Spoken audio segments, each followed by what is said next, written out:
Dans Scène de ménage, il y a plusieurs personnages devenus cultes.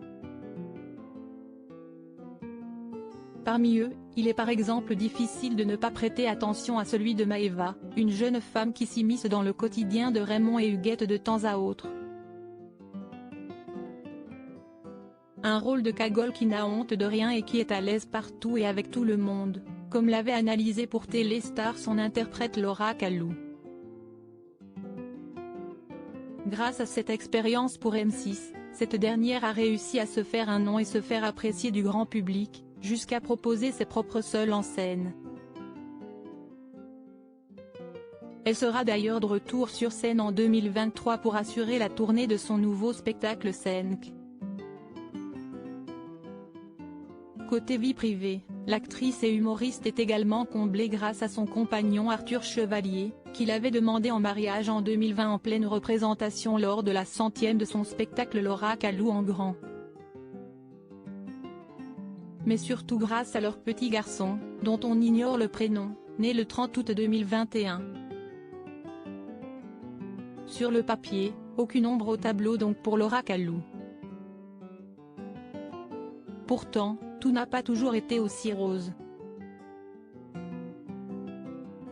Lorsqu'elle était plus jeune, elle a même plutôt vécu un cauchemar avec un ex-compagnon abusif. Si estime à propre vie que je suicidais dans l'idée de libérer la parole sur les violences conjugales, Laura Calloux a raconté son histoire sur Instagram ce week-end. Pendant un peu plus de 7 ans de ma jeunesse, j'ai été sous l'emprise d'un mec, dans une relation toxique, extrêmement toxique et violente.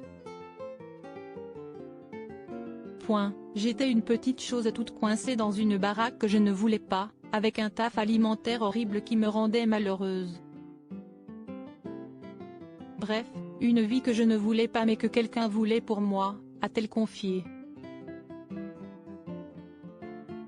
Elle poursuit en expliquant que cet ex l'empêchait de poursuivre ses rêves de monter sur scène, la rabaissait constamment et, pire encore, lui faisait du chantage affectif pour ne pas qu'elle le quitte. De toute façon, si tu pars, je me suicide, lui disait-il comme elle le rapporte. Autant de choses qui ont longtemps paralysé Laura Calloux jusqu'à ce qu'elle ait le courage de tout plaquer. Après avoir passé 7 ans à ne pas me rendre compte ayant peur que quelqu'un se suicide, si estime à propre vie que je suicidais.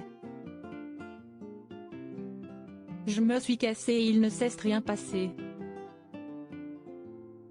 Par contre, moi j'ai passé 7 ans de ma jeunesse irrécupérable même avec des injonctions de Botox. Et pas mal de fric en thérapie aussi, apprennent ses abonnés. Ainsi, l'artiste n'a qu'un seul conseil pour les victimes qui se retrouveraient dans son cas, barrez-vous. N'attendez pas. J'avais rien, même pas 10 balles de côté, pas de meubles, pas d'appart. Tout se construit, tout se récupère, mais pas le temps. Barrez-vous vite, n'attendez plus.